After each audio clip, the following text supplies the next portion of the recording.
The Toyota Camry last year was all new for the 5th generation on the hybrid, giving us an all-wheel drive that increases horsepower by 7 or a front-wheel drive configuration. We're showcasing the 2026 Toyota Camry SE and ICE Cap. But my question, is it worth paying over $4,000 more than the LE? I'm Anthony from Hawkeye Rides, and we're going to go over some pros and cons to see if it is worth it. I'm going to compare this a little bit to the competition, but really I want to drill into the SE trim because this and the LE are the top sellers for the Camry. Starting in the front, bi-LED headlights. That incorporates into the top portion of the grille with the Toyota logo. The lower gets the sport mesh grille. That's going to carry on into the air pocket with this side splitter here, and that starts on the SE trim with the sport tuned suspension, 5.4 inches of clearance. Now what Toyota has done is kind of unique because it's a 7 horsepower difference from the all-wheel drive configuration and the front-wheel drive configuration. Here we have the 225 horsepower front-wheel drive configuration. It's a 2.5 liter 4-cylinder hybrid. That's paired to an eCVT transmission. 163 pound-feet of torque, that's on all 5 trims. So one thing to keep in mind for a con is when you're going SE, you're really going for styling, which could be a pro. But then you're going to lose it in the drive because you're getting a sport-tuned suspension, which includes the shocks and the springs. A McPherson strut front suspension, a multi-link rear suspension, that's standard on all trims. And this trim will achieve 47 mpgs for the city, 45 mpgs for the highway, which is still a lot, giving us a combined of 46 mpgs. But if you go into the LE, which you're going to get that savings of over $4,000, you're going to get 5 mpgs combined more than this. So then you're starting to think, is styling worth it? For me, it kind of is, because it's going to give us these 18-inch gloss black wheels. The matte black across all the window trims, that's going to be standard on all trims, but you get more features when you're going this route. Both LE and SE, you can option a moonroof, as well as to auto unlock the front and all of the doors with the integrated turn signals and heated side view mirrors. With standard Toyota Safety Sense 3.0, that includes the pre-collision system with pedestrian detection, full speed range, dynamic radar cruise control lane, departure alert with steering assist, automatic high beams, road sign assist, lane tracing assist, proactive driving assist. Now you're not going to receive the frontal collision, traffic alert, the driver monitoring system, the lane changing assist, or the rear cross traffic braking with the automatic braking front and rear sensors. And all Camrys will give us rear occupants alert with 8 total airbags found throughout. Going into the SE, you get 8 different color configurations, so it's one up from the LE. Standard LED taillights. You also get this trunk lid spoiler with the gloss black for the Camry print, and the lower will get more of a diffuser look with dual exhaust sets exposed. But if you want a 360-degree reverse camera, XLE and XSE is the only trim you can option it. But I like that Toyota still gives us the capabilities of options, because going against comparisons like Honda, you have to go up trims in order to get different features. And if you don't want the hybrid, you can't get half of the features because they only have 2 trims on the non-hybrid trim. But when you go Toyota, you only have hybrid trims to option. Let me know. Do you think the SE is worth the upgraded price over the LE? And if you're new to the channel, definitely click the subscribe button and the like button. The more clicks and engagements you do to the channel help with the algorithm. Quick release, going into 15.1 cubic feet of storage. You get bag holders on both sides.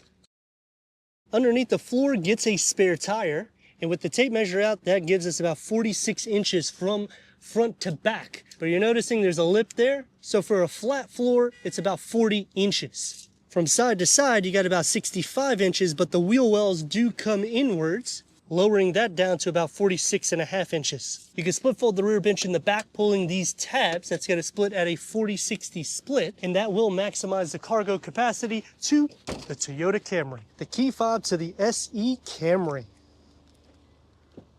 Sport fabric soft tech seats go for this sporty design, and that's going to have this contrast with the contrast stitch work. It's also going to have some cloth. You can option this with heat, 10-way power seat adjustment that includes your 2-way lumbar support. No memory for the driver or passenger. You have to go into the XLE trim.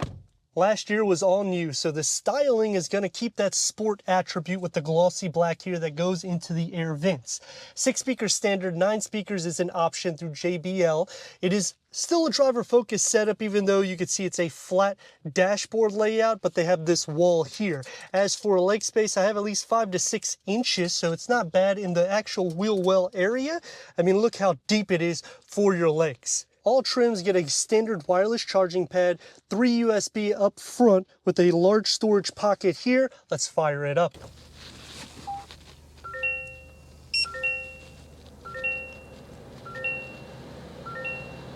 Now for me, if I'm choosing the SE trim, I would option the package to change this out from the 8-inch to the 12.3 touchscreen, and that would include the JBL sound system. Dual climate control settings is standard.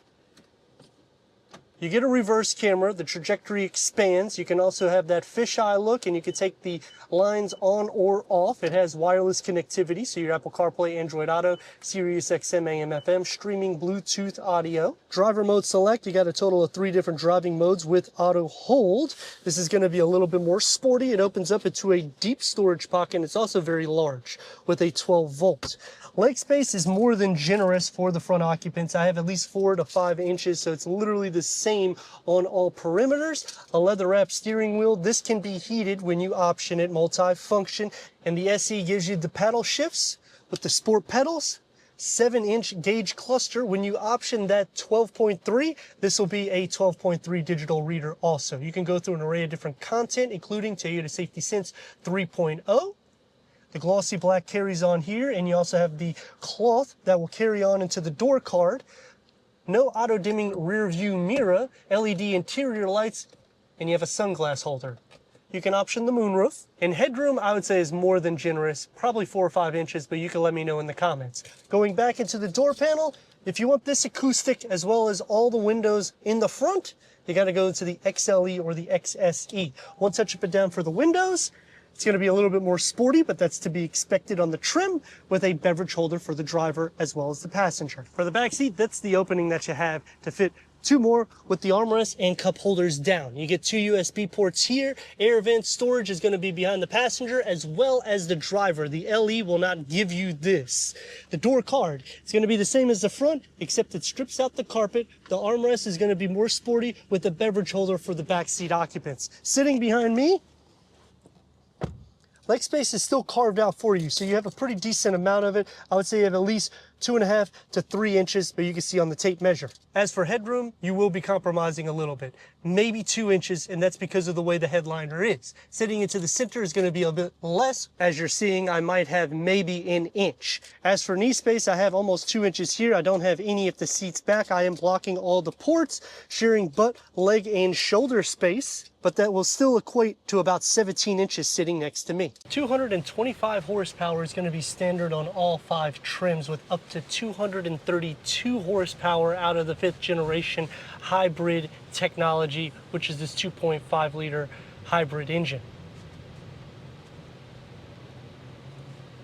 It's still pretty quiet for the most part. You are losing the acoustic side windows, but that's to be expected. I mean, you're just in the mid 30 grand price point. You're not expecting to get all the options going this route.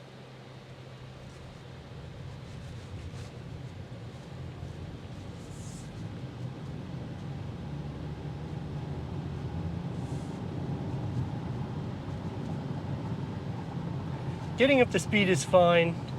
Maneuverability is good. You got blind spot monitoring. You will not get some of the safety features that we've talked about on the exterior, but you have that sport tuned suspension, which some people will say it's a little bit different of a drive. Really, the main difference is you're pairing that with these upgraded wheels. With the 2, you're gonna hear a little bit more road noise filtering in, and you will feel a little bit more of the imperfection, especially if the road is a little bit more bumpy. But the seat comfort is going to be a little bit better with the soft tech seats. Some might like the cloth seats. So it's a give and take in that category too. And you can get power seat adjustments going into the LE, whereas here, yeah, you get the paddle shifts, you get the sport pedals, but you can upgrade the screen sizes.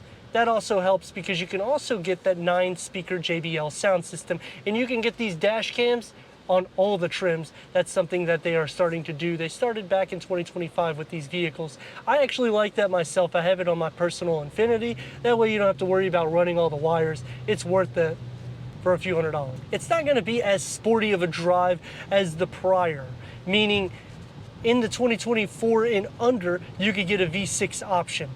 But then in that category, even if you went into the TRD, you actually have less standard amenities than you would have going here. So, I mean, is it better to get better MPGs and better standard amenities and you're still getting the look? Because again, it's a Toyota Camry. It's the everyday drive, getting near 50 MPGs combined. And considering most of the time when you're driving, you're gonna hit traffic throughout your day in and day out. So what's the point of having a sport performance Toyota when you can get the styling elements, it's still a smooth ride, and you get all those MPGs? For me, it's a home run, especially if I am looking to get some of the upgrades that I can't get in the LE. This goes that step up. And now they do have the night shade, which gives a little bit more features than this, but I feel that this is more so towards the sweet spot for pricing. And it doesn't matter what driving mode you put it in, the pedal is not going to feel any heavier with it.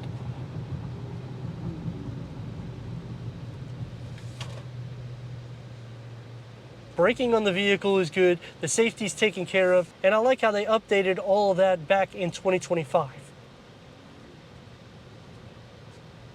The drive isn't a huge difference from the LE, but if you're looking to capture more interior features and options and you don't want the sport tuned suspension, then you need to go into the XLE. But let me know your thoughts in the comments, and if you're new to the channel, consider subscribing. Check out this next video right here.